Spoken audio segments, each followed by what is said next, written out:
Salut les passionnés, j'espère que vous allez bien.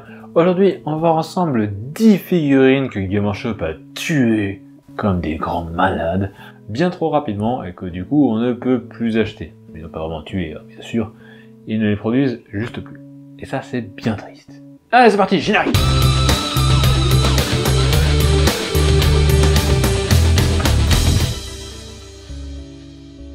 Alors, on va commencer fort avec une figurine qui va faire mal à beaucoup de personnes qui ont connu Warhammer Battle, et je veux parler du Necrosphinx.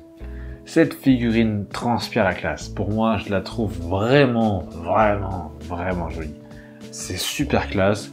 En plus, on pouvait en faire une petite conversion de Forgefind, Maulerfind pour Warhammer 40 000, pour les Thousand Sons, c'était vraiment super cool.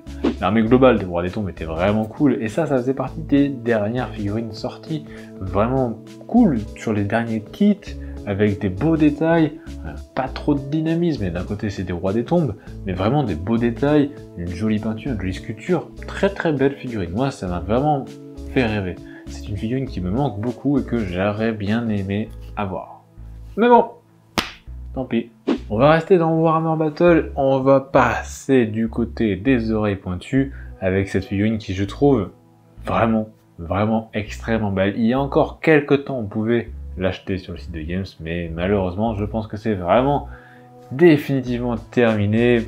Il reste 2-3 figurines qu'on peut encore acheter dans Cities of Sigmar, l'armée Cities of Sigmar, qui représente les survivants de l'ordre. Et cette figurine, regardez comme elle est belle! C'est une cotre volante de Lozerne. Alors vous le savez peut-être pas, mais moi j'adore les aigles. Les aigles, surtout par exemple ceux du Hobbit, sont vraiment extrêmement beaux. D'ailleurs, il y avait des aigles pour OELF à l'époque à Battle qui étaient très moches et beaucoup de gens ont acheté les aigles du Hobbit parce qu'ils étaient beaucoup plus beaux. Et pour une fois, ils ont fait un aigle vraiment très joli. Le coup de la double tige niveau hauteur pour transporter la cotre est vraiment très beau. J'adore. Une figurine pleine de dynamisme, de finesse en même temps. Vraiment génial. En plus, si vous voulez monter avec l'option tir, ça vous est un héros en plus à côté, gratis, offert, donné avec.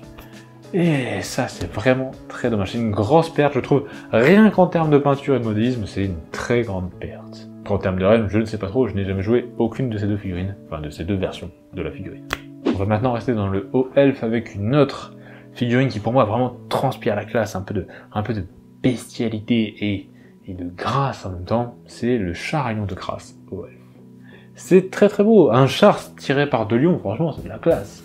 Deux gros lions, le roi de la savane, qui tire un beau petit char style jeu romain. C'était vraiment très cool, avec en plus deux petits elfes avec bien sûr la cape fourrure propre de Crasse, et ces deux belles haches, histoire de trancher la tête des ennemis. Franchement cette figurine est extrêmement belle, j'en ai eu deux, j'ai eu la chance d'avoir deux, mais j'ai revendu toute mon armée quand j'ai appris pour Battle, paix à son âme, et donc je ne savais que je ne resservirais plus de mes elfes. Et voilà, on va maintenant laisser tranquille Battle, hein, les plaies ouvertes, il faut les laisser soigner tranquillement.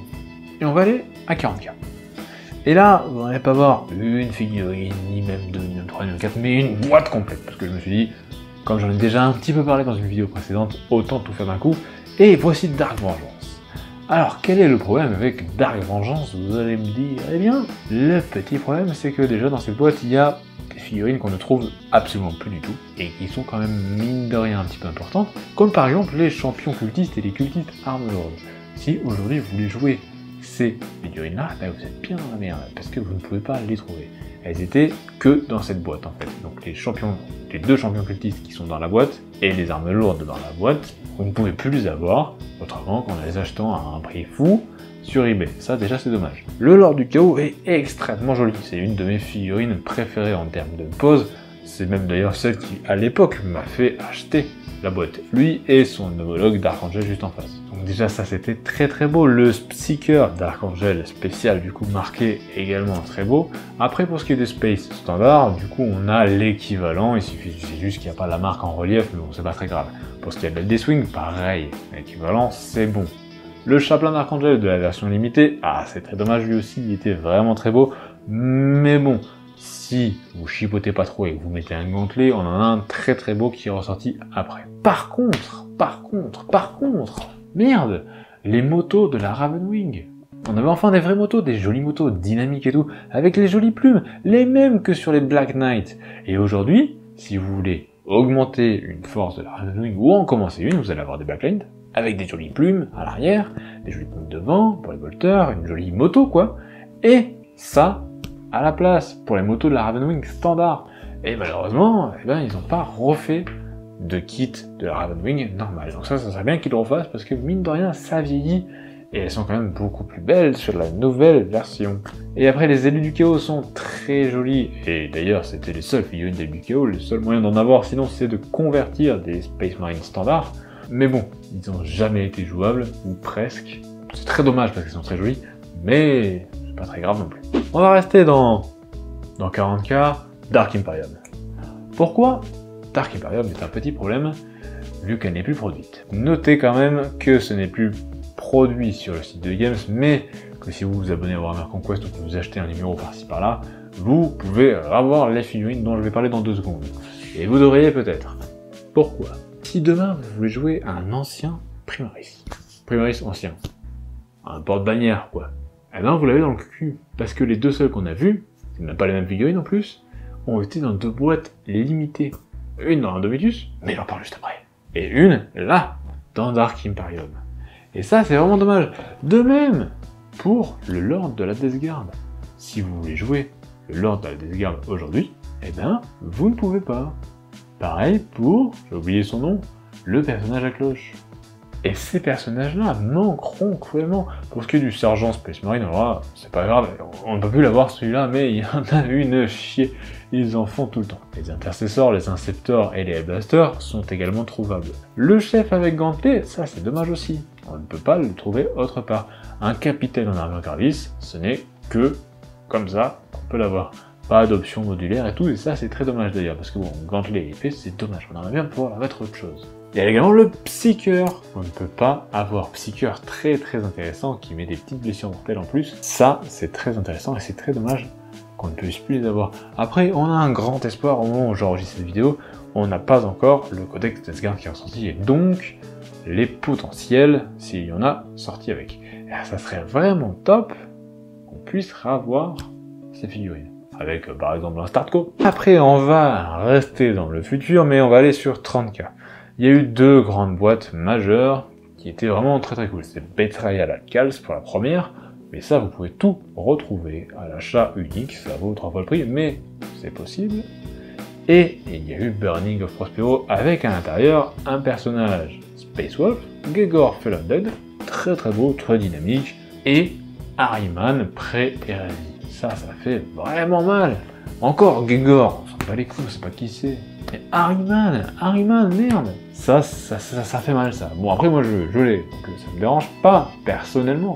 Mais c'est vraiment dommage de ne plus pouvoir avoir Harryman pré-hérésie. En plus, il est classe qu'il n'en peut plus. Pour moi ça c'est une grande perte et pour tous les joueurs Thousand Sons pré-hérésie. Allez, j'espère que votre plaisir est refermé parce qu'on va la rouvrir tout de suite. On retourne dans Battle et on va parler de l'île de... Alors, tous les hauts elfes de cette boîte ne sont plus achetables. Le Lord ce Griffon, extrêmement beau, enfin, moi je le trouve extrêmement beau, niet. Les maîtres des épées, vous pouvez les avoir...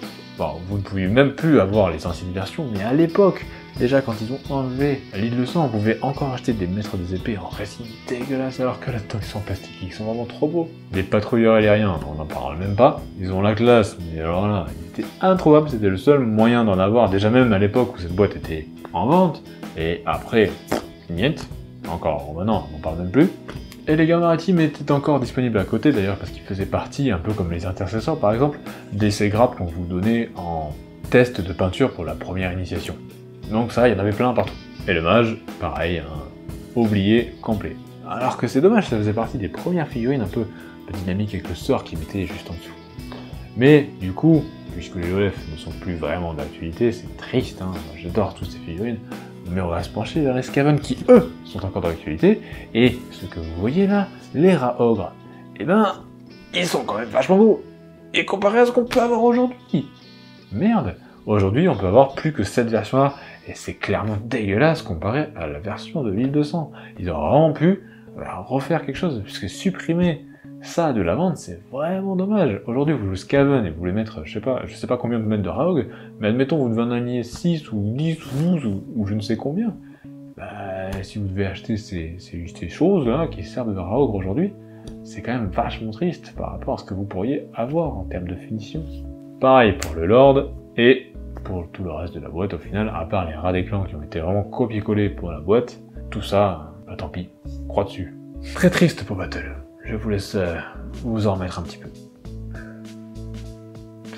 On retourne sur une blessure toute fraîche, c'est Indomitus. Elle vient tout juste de sortir, et à peine sortie, elle est déjà plus disponible. Au moment où je tourne cette vidéo, certaines personnes ne l'ont pas encore reçue, mais c'est plus du tout achetable. Et comme pour Dark Imperium ou Dark Vengeance, et toutes ces boîtes avec des personnages uniques, ça pose un petit problème pour le porte-bannière à l'intérieur, le Judicar. Le Chaplain, c'est pas très grave parce qu'on en a d'autres, on peut en acheter d'autres, donc lui, tant pis. Et les Bladeguards, ils ont été annoncés, donc ça devrait aller. Donc côté Space Marine, ça pose problème pour 2 personnages. Parce que le porte-bannière et le Judicar, quand même, bah c'est important, ça serait bien de pouvoir les acheter à part. Et pour l'instant, aujourd'hui en tout cas, à l'heure où je tourne cette vidéo, c'est absolument impossible. Bien évidemment, comme le jour où sortira cette vidéo, certains n'auront pas encore reçu leur boîte Indomitus, vous avez de fortes chances dans les mois qui viennent d'avoir des parties d'Indomitus qui se mettront en vente sur les marchés de l'occasion. Et bien pour certaines, si ça vous intéresse, je vous conseille fortement de les acheter. Pour ce qui est de la partie Necron, le Réanimator, le petit Cryptek, pseudo-Cryptek, avec ses 2 copains, ainsi que le Seigneur Skrortek, et ben, niet complet. Pour l'instant, en tout cas, aucune annonce faite de ce côté, et quand on regarde les 2 codex de manière respective, il n'y a aucune alternative, ne serait-ce que de pose, de toutes les figurines Indomitus que je viens de citer. Ce qui laisse, avec l'expérience qu'on a déjà d'avant, peu de chances pour voir ces figurines ressortir seules. Ce qui fait que peut-être, avec l'évolution de la méta plus tard, ceux qui ont acheté plein d'Indomitus aujourd'hui et qui les auront gardés, seront peut-être cheatés. On ne sait pas, seul l'avenir nous le dira. Et enfin, la dernière figurine sera dans AOS. Alors, bon, pour tous ceux qui étaient déjà bien entaillés à cause de Battle, on va vous terminer parce que je finis la vidéo avec une figurine pour AOS. Mais cette figurine, je la trouve vraiment extrêmement belle. C'est là-dedans qu'on voit toute l'évolution que Game Workshop a fait au niveau de la sculpture, de la technique pour l'injection du plastique, etc. Enfin, tout ce qui est derrière pour rendre les figurines encore plus jolies. Et il s'agit de Garkor the Night Hunt qui a été présenté pour l'ouverture du 500e magasin dans le monde. Il était accompagné avec son copain le Space Marine, mais comme il n'est pas hyper joli et que c'est un sergent parmi d'autres, on ne parlera pas de lui et que de Garkor. Il est un peu cher pour ce que c'est, parce qu'au final c'est juste 2 pièces à coller, mais il est extrêmement beau. Enfin en tout cas, personnellement, je le trouve vraiment très joli. J'adore de manière globale le design des Night Hunt, et là lui, avec sa petite faux et sa grosse épée derrière, est extrêmement beau. Je peindrai un de ces jours dans un tuto peinture, parce que je l'ai acheté et que je l'ai toujours pas ouvert. En tout cas, c'était une super figurine et je regrette vraiment pas de l'avoir acheté ce jour-là, de ne pas l'avoir raté. Et voilà, c'était tout pour aujourd'hui. J'espère vraiment que ça vous aura plu. Dites-moi en commentaire si vous avez certaines de ces figurines, si vous les avez vendues et que vous regrettez, ou si vous ne les connaissiez pas et que du coup vous êtes juste frustré. Et dans ce cas-là, je suis vraiment désolé. C'était pas vous. Un petit peu quand même. J'espère vraiment du coup que ça vous aura plu. Si c'est le cas, laissez un petit pouce en l'air, commentez la vidéo du coup pour me dire vos expériences et quelle figurine à vous manque le plus. Partagez la vidéo, et si vous voulez soutenir mon travail financièrement parlant, vous avez Patreon, le lien est dans la description, ou le bouton rejoindre pour être membre de la chaîne YouTube et avoir des petites émoticônes spéciales. Merci beaucoup d'avoir suivi cette vidéo, et en attendant la suite, je vous dis bonjour, bonne pâture, ciao.